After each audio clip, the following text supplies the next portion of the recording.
Okay, so yeah, I was assisting Wyland on these two basically projects. That's actually Wyland in the shot there, but it shows you just how close you can get to these things. And basically, you just let the whale approach you. And my job was, I was called the scout. I would go out first, I'd find the whale, and you generally just look for their pectoral fins because they're about 60 feet below, because the babies will be nursing. And the baby has to surface every, 3 to 5 minutes. Mom stayed for 20 minutes, but you might come up there, and as soon as you get in the water, you'll spook them, and mom's going to take the baby off. And then once that happens, you go up find another group of whales, because that's not the right whale. They're not going to deal with you. But that's how close you can get. This was taken with a 12 millimeter lens. So this thing, I was probably 6 feet away. This one probably 3 feet away. So that was like within touching range. In fact, one time the mother reached out with her pectoral fin and just pushed me back. Really gently. She says, okay, you're coming too close. This is actually a baby. And you see the little red spots in there? These are some kind of a larval jellyfish, but they didn't stink, thank God. But the babies come up and they're curious. They want to play with you. They'll start squeaking and squawking and talking to you and swimming around in circles. Again, these are probably less than 3 feet away. And this baby actually started breaching, so it was like, time to hightail it out of the water, because the adult, the mom, will breach and she'll breach away from you. But the baby is just learning, so it might end up landing on you. And they only weigh probably 16 tons. That shows you just how close you can get to these things. All snorkels, no diving.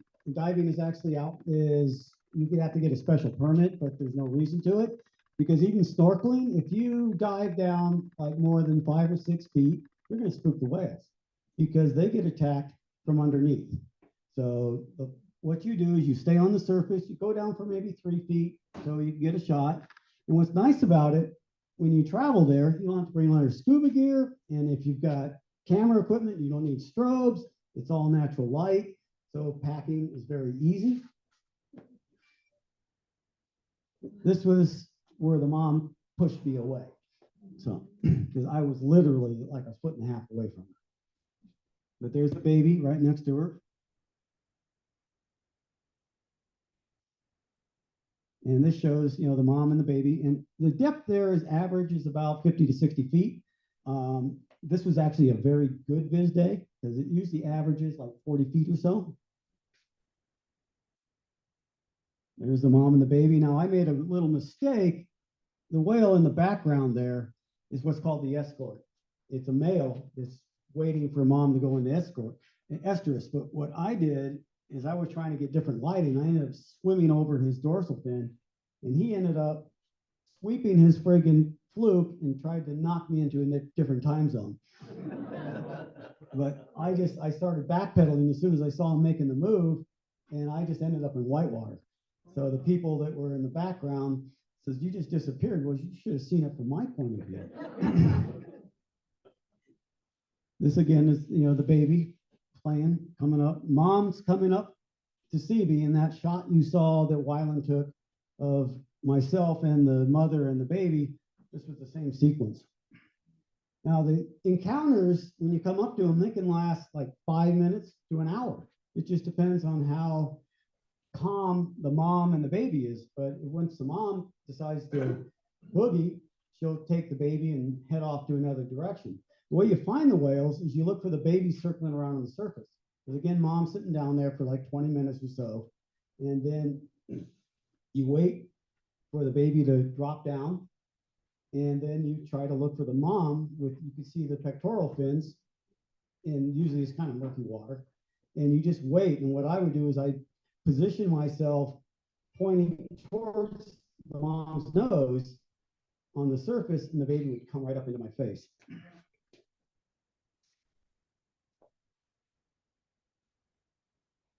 This is the baby literally playing with the mom.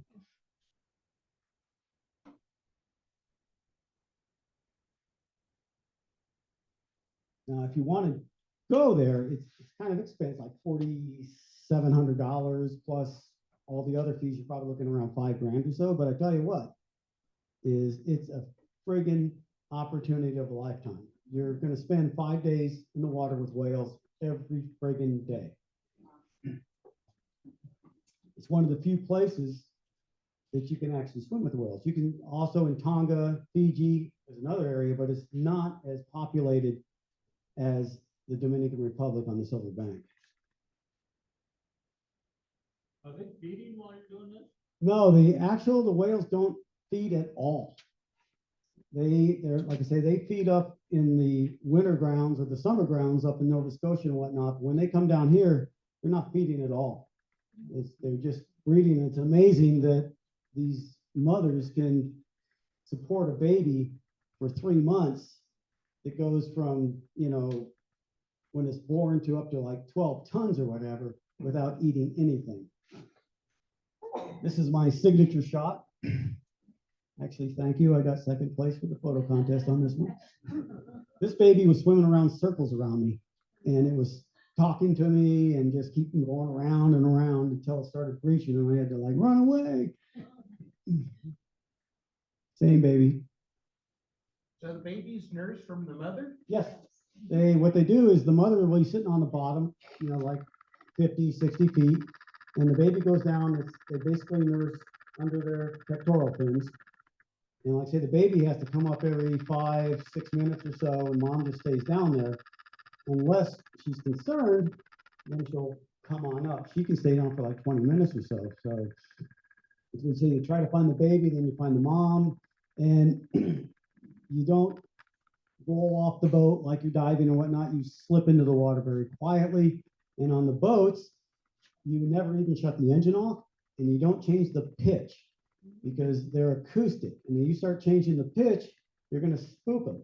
So it's a long process, but once you find what we call, the right whale, like I say, you might have a chance to sit in the water with them for an hour.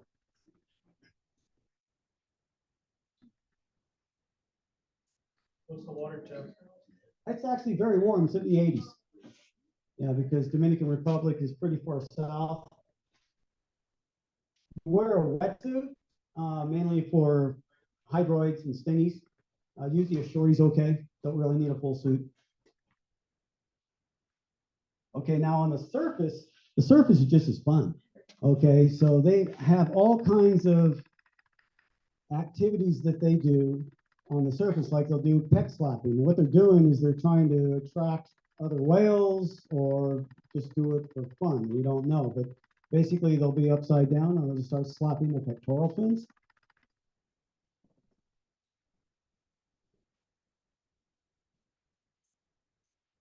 And like I say, they'll do it right in front of you. Now this is called a spy hawk. This is one of my favorites. They come up and look at you. So, in fact, one time we were trying to get the quintessential fluke in the sunset, and we're all looking in the sunset and looking for the whales, and one came up right beside the boat, right behind us, and the crew goes, turn around, and so as soon as we turn around, just slipped back into the water, just messing with us. But that shows, you can see the eye, they're coming up, they're literally looking at you. Lobtailing, same thing like the peck slapping. They're just, it's something maybe mating or just having fun. They'll just start slapping the tail in the water.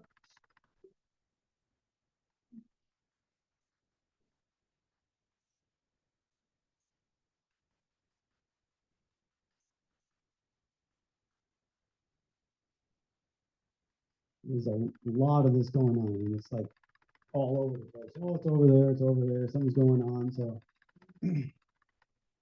reaching, of course, that's what the humpbacks are known for. They're the acrobats of the whales. We had one reach right in front of us. We were looking at the mother and the baby, and it took 3 strokes of the fluke from it to go from 60 feet to completely launch out of the water, completely out of the water. And of course, we're all going, holy shit. Sorry. But he breached away from it.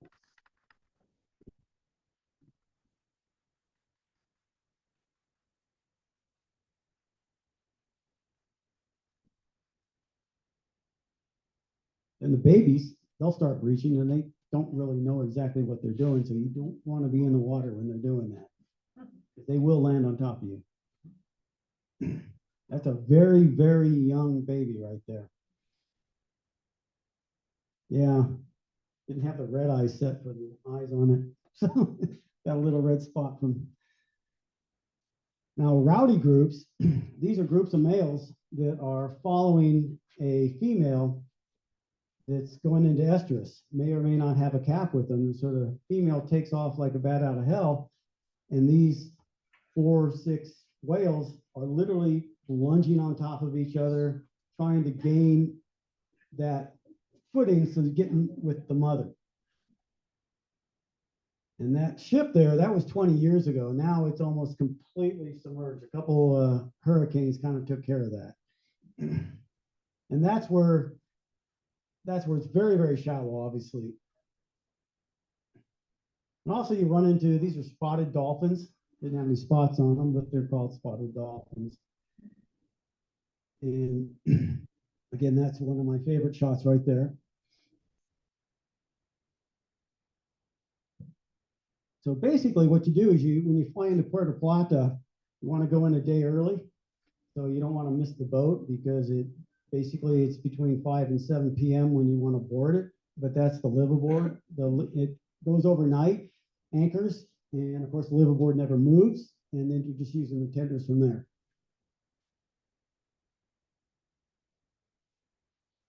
This is the tenders with Aquatic Adventures. There's 2 other operations, and they use Zodiacs, which I prefer. This is a much nicer boat. The front bow of that has a camera storage for dry storage, and you actually have some decent shade. And actually, there's runners along the hull there that break the wake to make it quieter, so you're not going to spook the whales.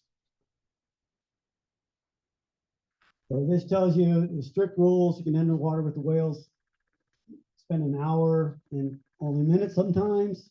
There's only 3 permits. That means there's 3 liveaboards out there. Scuba diving is prohibited. And they tried one time to do rebreathers, and the captain says, I'll never do that again. Because I tell you what, the whales come to you. You cannot outmaneuver these things, okay? You don't chase them down or whatnot. It's not going to happen. Of course, there's no boats out there that don't have a permit. And when you're looking for the whales, you can't go faster than 5 knots, period. And like I say, once your observation distance is reached, you're going to be maybe about 100, 200 feet away from where you see the baby or the mother. You just put the engine in neutral. You don't change the throttle, so it doesn't change the pitch. And you don't ever shut the engines off. Okay, well, the reason I got out there was Wyland. He basically had me assist him on 2 different trips back to back. And Tom Conlon says I was the only photographer that showed up twice. So having rum on the top deck. Tom Conlon's on the left. He's the guy that actually wrote all the rules for how you work with the whales. That's when I was young and thin. And of course, at the end of the trip, he actually gave me a painting. That was nice. And the way I met him is he was painting this wall in Guam. And I had shot in 2001, I'll show you a couple of photos after this. I shot the newborn sperm whale that was 3 hours old. And when I got introduced to him, he just pointed at me and says, "You're the whale guy." And a week after we finished this, he says, "Chris, you want to go to Dominican Republic?" And I'm living on Guam. I says, "Where's that?" So he painted that mural in Guam, and you say, well, there's no whales. Why?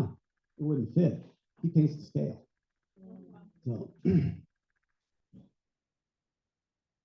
So these are the new bird. You can see the umbilical cord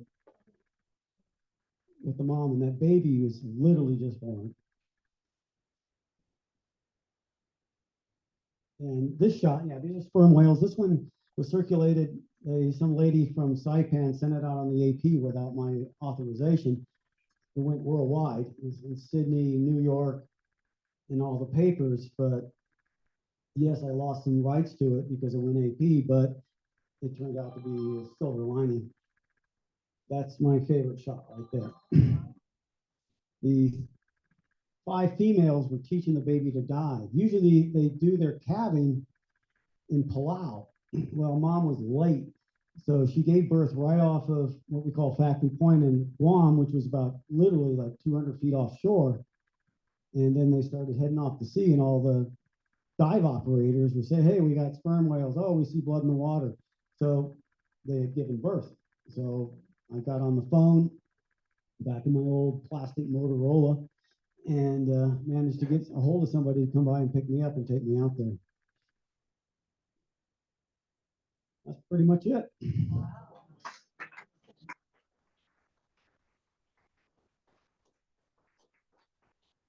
Thank you so much. Any questions? Yes. I have a question.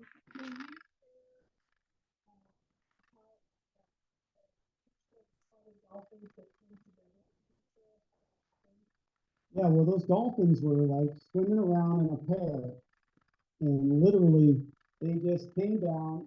It was a single shot. They crossed right in front of me, got one shot, and that was the end of it. And it was the same pair on that other photo.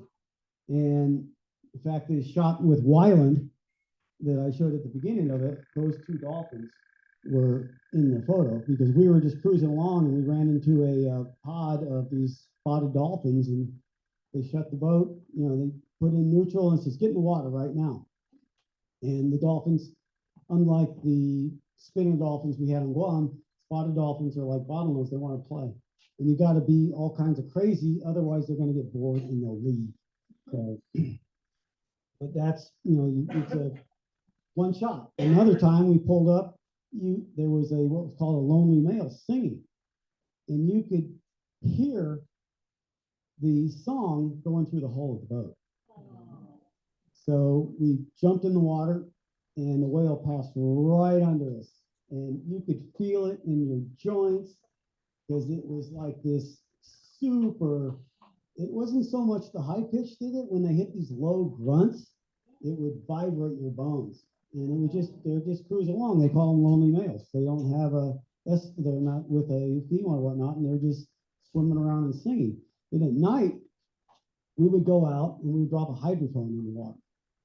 And you could just listen to the songs because all through there, because again, the water just, sound travels so well underwater, as you know, as divers.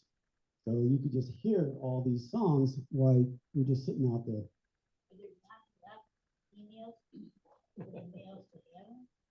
Maybe there's never enough. No, I'd say there's 5,000 to 7,000. The females, when they calve, they're not going to mate, but other females come out the second year to mate, and then you got young males. Yeah, it's. I mean, there's whales everywhere. Every morning I'd be at the bow of the boat having my coffee. There'd be whales passing in front of the boat, underneath and whatnot, and you just okay. Like I say, after the second or third day, like that was funny. We were sitting there eating lunch one time, and one breaches right next to the boat, and nobody even looks up. Hey, Chris, question. Yes. Okay, so I might have missed this at the beginning, but it's a couple questions. What time of year was it? And when you were talking about the permits where sometimes you might be in the water for 5 minutes, sometimes for an hour, is that like 1 week-long trip and every time you get off the boat, you get to see them, or is it just one time out? No, I'm sorry. You're going to be in the water 5 days out of basically a 7-day. You depart on Saturday and you return on Saturday, but you're in the water actually 5 days. You have a morning run and an afternoon run after lunch. So you could have 2 or 3 encounters on one run, or you can have a very long encounter on a run. It all depends on whether the whale's cooperative or not. So no, you're gonna be in the water with whales every friggin' day. That's a given. You just have to go in there. If you go up and find the baby and you pull up and the mother comes up to the surface and starts taking the baby away, you just go find another whale. You don't follow her. You go find another whale because there's definitely plenty of them. So you're going to be in the water with whales at least, probably 2 or 3 times a day. It just depends on exactly how cooperative the mother is and how old the baby is. Now, the best time of the year is, like I say, the first and second week of March, because the babies are older, the mom's more comfortable. So if you go in like December or January, the babies are going to be much younger. The mom's going to be a lot more protective, and you're probably not going to be able to have the encounters. And another thing nice about the second week of March, that's during Carnival. Okay, so the first night, you can go out there and it's basically Mardi Gras on steroids in Puerto Plata. So, and I was in charge of finding Wyland when he got lost. But Yeah. Any other questions? Yes, sir. Two of them. What is the gestation period of a humpback whale? And when you're near one in the water, are you allowed to touch it? I didn't see any reference to the rules. Can you touch it, or is it hands off? No, you don't touch it, but it can touch you. We had one gal that got fluked. I don't know exactly what the gestation is. I think it's like around the same, it's like 9 months or so. And I tell you, once they give birth, though, those things grow exponentially. Because you can see from the young ones to the big ones, you're dealing with a probably difference in like about 8 or 10 feet. Any more? Yeah, I know that in that chain of islands, they have a lot of shipping issues with whales getting struck. Oh, yeah. Around the Dominican Republic, do they have designated shipping lanes to No, protect them? no, they're protected in the Silver Bank, but once they're basically doing their migration in between, yeah, they're basically, yeah. There's really not much you can do about that, but like I say, there's like 5,000 to 7,000. In the Silver Bank area, they don't allow any transit shipping or whatnot. And also it's shallow. So you're not going to get any big ships going through there because they'll end up like that one in the background. Yes. How many people do they allow on a whale at a time? Usually like the liveaboard will only have 18 people and you have to stay in a group. What they do is to send out one person. That was me. I was the scout. I find the whale, and once you find it, you raise your hand, and then they'll come up and you just relax on the surface. But only, I think it's 60 total people per month. Per week can go, and I think it's a total of like 600 or something a year. But like, if like all 18 people though, for the liveaboard, they could be all on the same whale. They don't break that up into subgroups or whatever. It depends on, they have 2 tenders. Okay. Sometimes they'll split them up and they'll actually go in totally different directions. So the boat will probably have about 6 or 8 people on it. Try to keep the group small. And then when you slip in the water, usually either slip in very quietly or climb down the ladder and just slip into the water. You don't want to do a back roll or anything like that, because that type of sound can potentially spook the whales. But you don't go and just sit there and approach the whale. You let the whales come to you. That's how I shot those sperm whale shots, is that I would have the boat drop me in their path and I would just sit there. I've got thousands of whale photos. I'm in the main pod, they'll go right under you and you just relax, and they're not afraid of something on the surface. They're afraid of getting attacked from underneath, like in Guam it would be for tiger sharks. But probably something similar in the Dominican Republic. If they're going to get attacked, it's going to be coming from underneath them. So you don't even dive down. If you dive down more than 5 or 6 feet, I remember Tom Conlon, the operator, was yelling at Wyland, "Stop that!" So because he kept going down, I said no, and then the whale, it'll bank off. It'll literally bank off. And if they got the babies, it'll just take off, and then you abort that mission and you go out and find another whale. You don't try to do a second encounter with it, because obviously it doesn't want to interact. But you get the ones that like it, you could be in there. We were in 2 hours one time. Yes, sir. is it common to see injuries on whales like you would manatees? Oh, well, especially the rowdy groups. Propellers or- Yeah, when the rowdy groups, they're literally lunging on top of each other. They'll break off the dorsal fins, and you'll see them all scarred up from barnacle damage. But you don't really see that on the females. It's just the males when they're competing for each other. But it's not like the sperm whales where these things can dive down, a mile or so, and you'll see the suction marks from the giant squid. And we learned about sperm whales is for every minute they're underwater, they have to stay a minute on the surface. So when you see one come up, that's your opportunity to be able to get the photos, because they're going to have to stay up and do a breathing cycle, and then they can dive again. And sperm whales click, and it's the same thing. You can feel it in your ears when they're doing their echolocation. That's how they go down. That's why they spend a lot of time in the deep water, is they go down, say almost a mile, maybe more. The main food is giant squid. Like the Kraken. Any more? We're getting messages, I don't know if you noticed from the others. Oh, yeah. I know. It said the gestation was 11 and a half months. 11? Well, thank you for looking that up. Shelley, yeah. Google, love it. Yeah. But anyway, if you want to do this, I highly recommend it. Now, you have to book a year in advance, at least. Like right now, everything is actually, when I looked back in December, it was all booked up for 2025. So you're looking at booking 2026. But it's an amazing, amazing friggin' experience to be in the water every day with whales. We'll let you know next week. We're going to Baja to see. Right, yeah, we're gonna go. California Grace. California Grace, yeah. In my old surfing days, I remember those in Huntington. Yes, sir. You have a lot of diving experience. How would you rate this in comparison to maybe your other great experiences? Would it be in the top 10? That's the top one. Yeah, I mean, the sperm whales would be the same as the humpbacks. The thing with the sperm whales, the baby was brand new, and those things have teeth. And I remember one time where I got photos of the baby that's separated, and I'm taking photos and going, oh, where's mom? And we were diving off a little 17-foot boat, and then I see this, it's like a freight train coming right at me.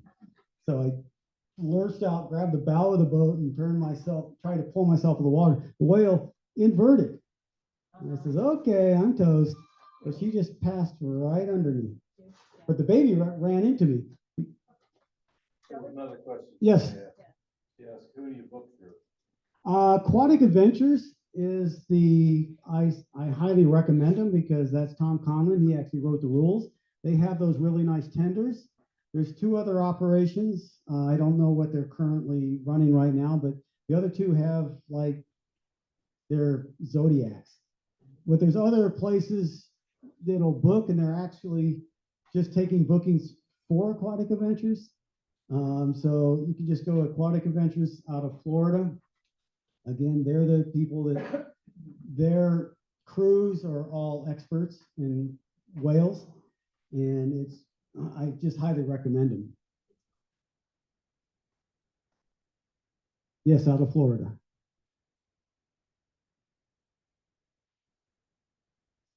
No, they really, yeah, they really don't know why they go to Silverbank, but they know that they're very predictable and reliable, and they're going there. It's probably just because of its shallow water. It's 60 feet deep, and the water's warmer, so that's what my guess would be. Protected from the sharks. Exactly, yeah. The only thing we saw in the water other than whales was ridgely turtles. Lots of those. Any more? Thank you very much, Chris. Well, thank you so much. We're lucky to have you. What a wonderful experience. Thank you for sharing that. Awesome. Our president is here to take over the meeting.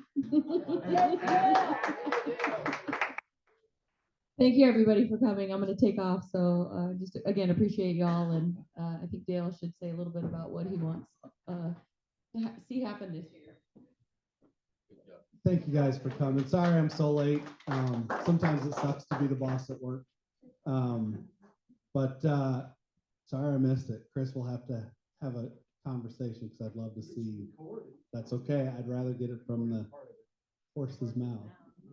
So yeah, thank you guys for being here. Obviously, we meet on the third Wednesday of every month. We'd love to have as many of you keep coming back as we can. I don't know what all was covered before I got here, so go team. Raffle time. Okay, raffle. Here we go. Okay, first, the books. And since you can get the first sticker. All right, so for the books, it is the last four are 2, 3, 6, 7. 2, 3, 6, 7. That's him.